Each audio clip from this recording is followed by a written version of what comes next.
Hey everybody, I'm back with another 30-minute meal. Today we are going to be doing chile verde. So first off, let me start by saying I do not want this video to be misleading. This is a 30-minute meal, so I am not cooking the chile verde from scratch. If you guys do want a video of me making it from scratch, let me know down in the comments below and I would be glad to do that for you. Right now what I'm doing is I'm cutting a boneless pork chop and I'm cutting it into little squares. So when you're cutting this, I prefer to cut it in small squares, little squares, the smallest you can get it. Not too small to where they dissolve, but just small, because if you're cutting them pretty big, it's going to take longer to cook. Not only that, the meat tends to become chewy. So what I'm doing right now is I'm just cutting the meat into squares and I'm cutting that fat off right there. It's easily to tell with pork chops when there's fat because it's just like a white strip. I also find with me cutting my meat like this, and with all my meat, especially my chicken breast when I'm cutting it, is to cut it when it's not completely thawed out, because it makes it way easier to get the smaller, thinner, sliced precision meat.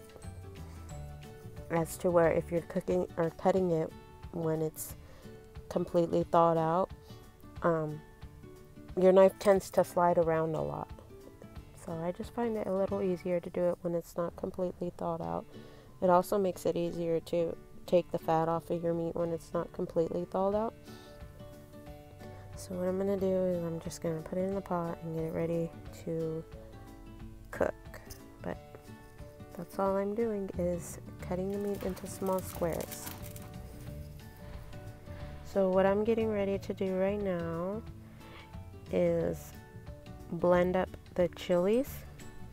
I find it easier to blend them in a blender because that way you're not getting chunks of chili in your mouth. If you want chunks of chili, you can do that. I just find it easier, quicker, especially when you're in a rush, to just blend them. Now, I must say, if you're going to blend the chilies, please put one of these cans, just one, of the chile verde sauce into the blender and then put your chilies in and blend it together. Because if not, you're going to be choking. I was dying the first time I did this. When I was learning how to do this, I just blended up a whole chili by itself and I was sneezing, I was coughing, I was choking, I was doing it all because just the spiciness of the chili when you blend it is times 10. It's crazy. So what I'm going to do is I got 4 cans of this chile verde sauce. I'll also have everything linked down in the description box below. And I've got chilies. These are the green chilies that I use. I'm going to start off with 3 and see how that goes. And then I'm going to taste it and see if I want it more spicy or less spicy or however I want.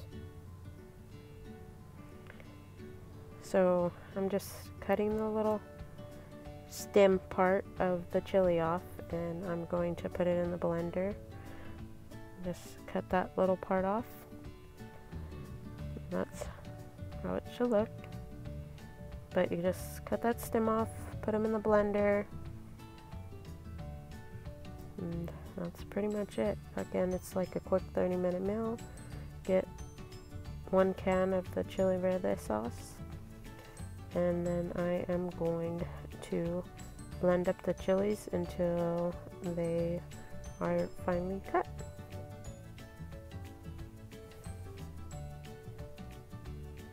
So here I'm just blending up the chilies and they look like they're about done now. Completely dissolved in with the sauce. And I'm just going to pour the rest of the 3 cans of salsa verde into the blender and completely mix up the chilies with that, so the chilies are completely in all of the sauce, not just one can. Just pretty much make sure it's completely blended. So in total I added 5 because I tasted it and it wasn't spicy enough for me. So 5 chilies for me. If you like mild, I say go no more than 3.5. And yeah. So this is what the meat looks like. Cut up, put it in the pan. I'm adding accent. Something I didn't mention in here was I added my meat tenderizer. Helps to the T get your meat tenderized perfectly to perfection, especially if you're a new beginner. I'll pick up the meat tenderizer. I'll have it down in the description box as well as everything I used in here. But it will help out like perfect. Your meat will be perfect if you use meat tenderizer. So now that the meat is done, I'm going to take a little bit of this, put it to the side for my daughter, and I'll tell you why in just a second. So now we're adding our sauce. Let it cook for 5 minutes on low simmer. Mix it in to get all the flavor into the meat. Here it is. Now, this is what the meat I was talking about. Completely cooked. Put it in the pan. About 2 tablespoons of soy sauce, half a cup of water. Cook for 5 minutes, and then it's done. 5 minutes is just to make sure that that flavor gets into the meat. And this is the finished product. Yum. Thank you for watching. If you like this video, give it a thumbs up. Don't forget to subscribe.